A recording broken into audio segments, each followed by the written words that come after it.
What's going on, gentlemen and gentle ladies of the internet? How's it going? It's going pretty well here. Hope it's going pretty well over there as well.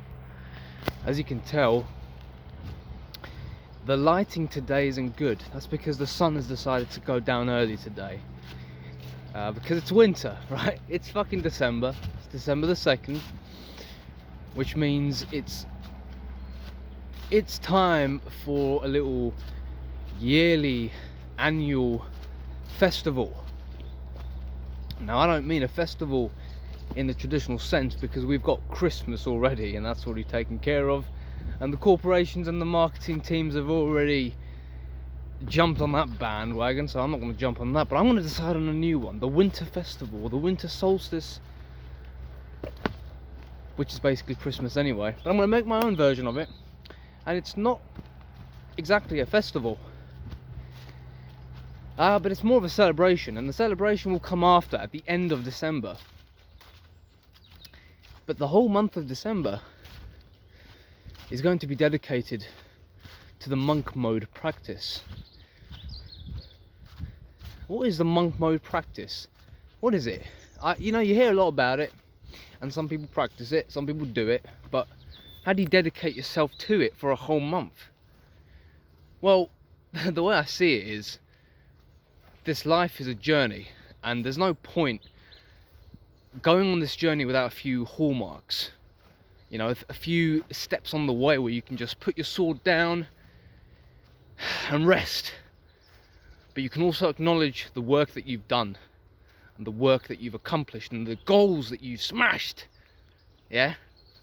You can do that. You can definitely do that.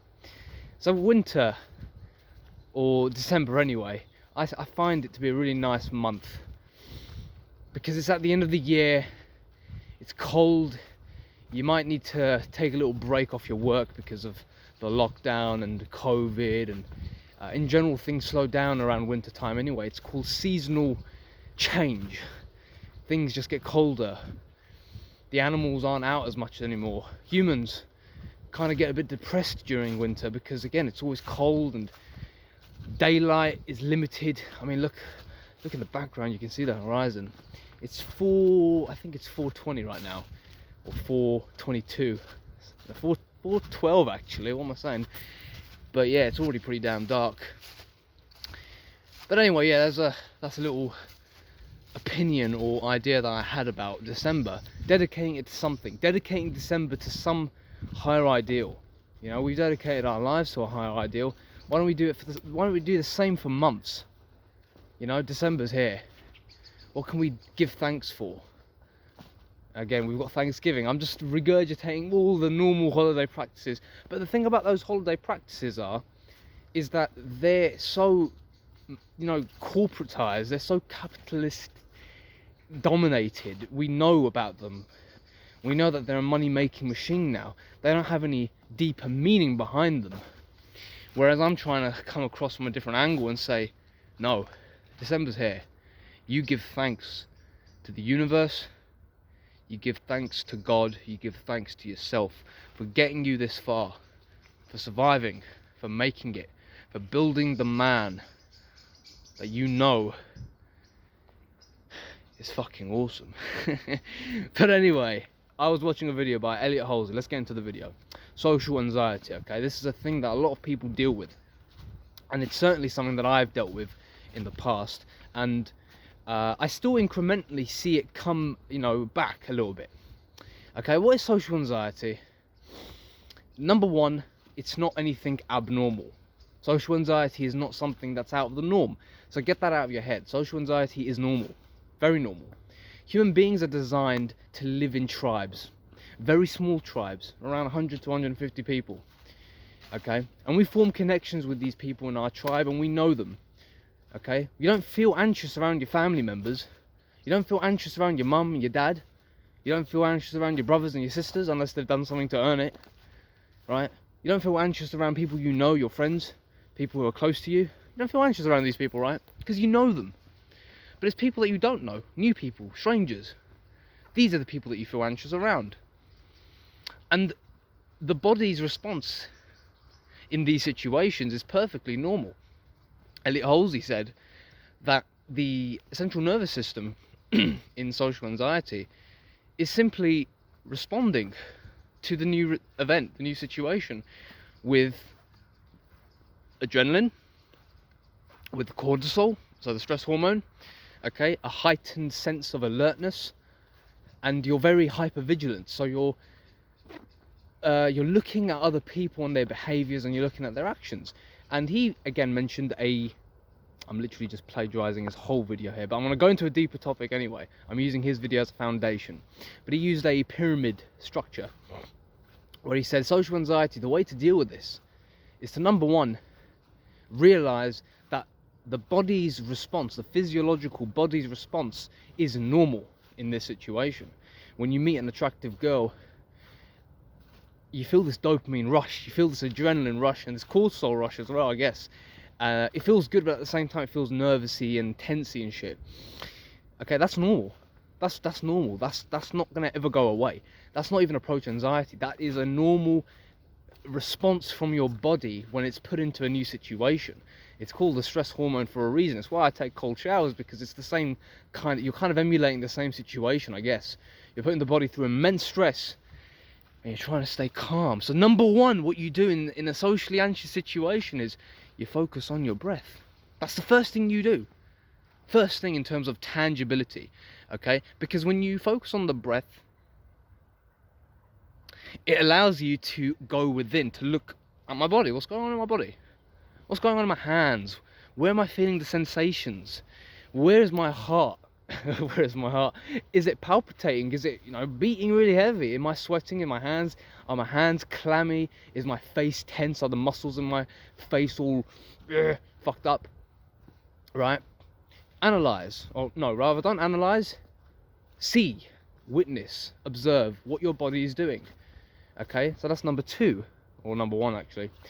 Number two is actually realizing, okay, what moral judgments am I placing right now? Because most likely the anxiety is going to be caused by a moral judgment of your own behavior or your own physiology, and then looking at the responses and the behaviors of other people, okay, their reactions, their thoughts, their opinions, okay?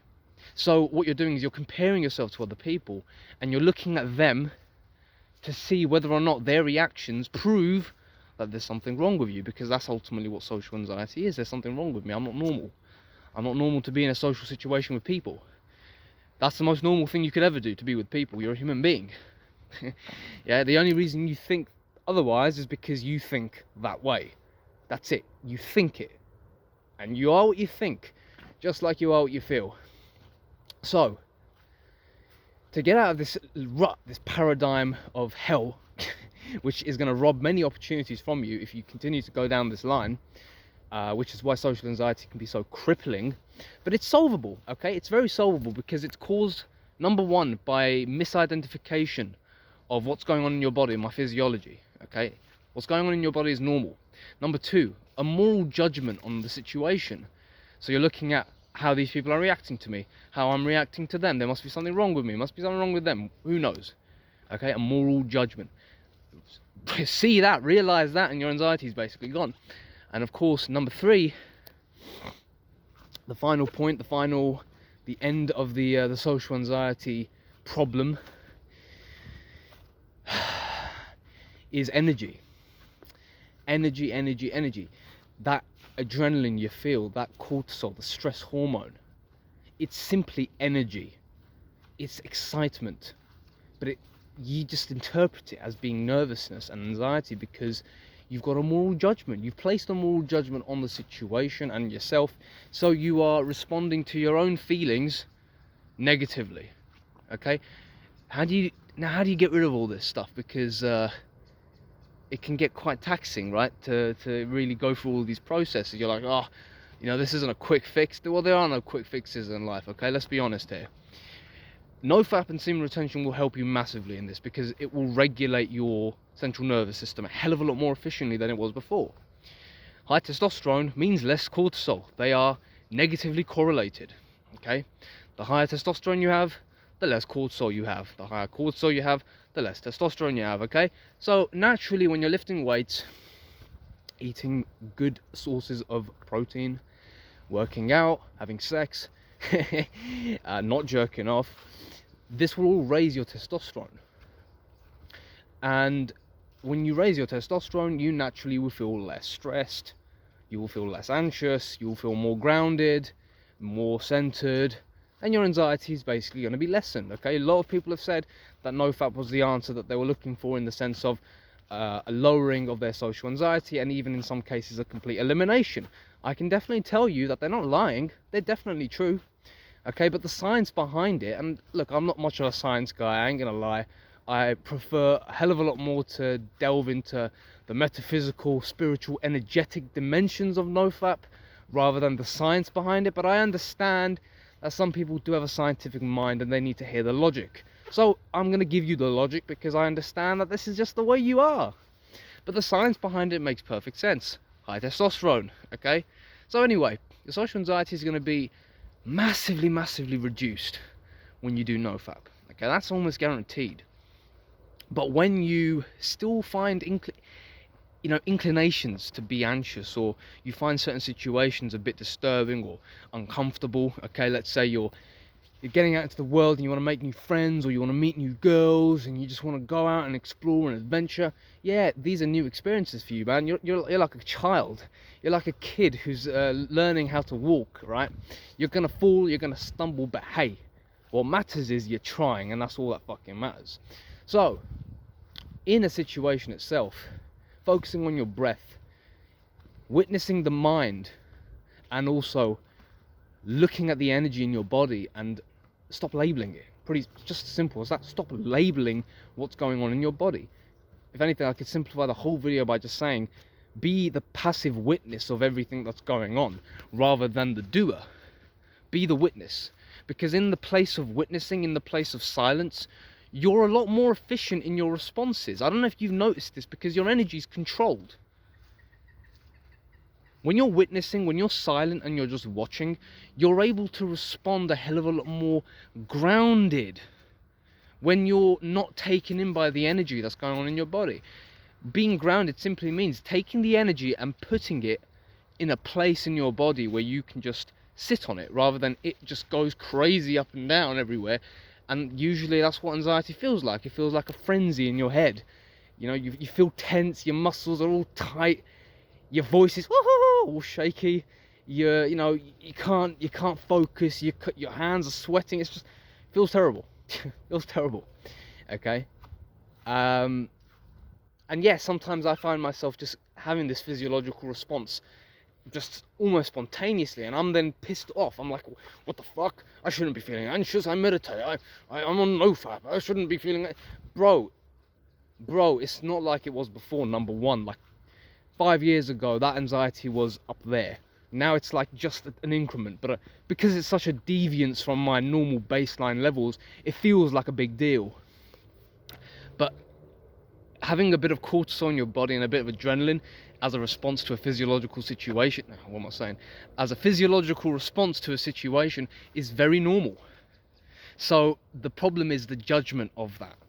And then of course number two is you're not focusing on anything. You're focusing on your judgment and your moral situation that you've created in your head, if that makes any sense, rather than being the witness.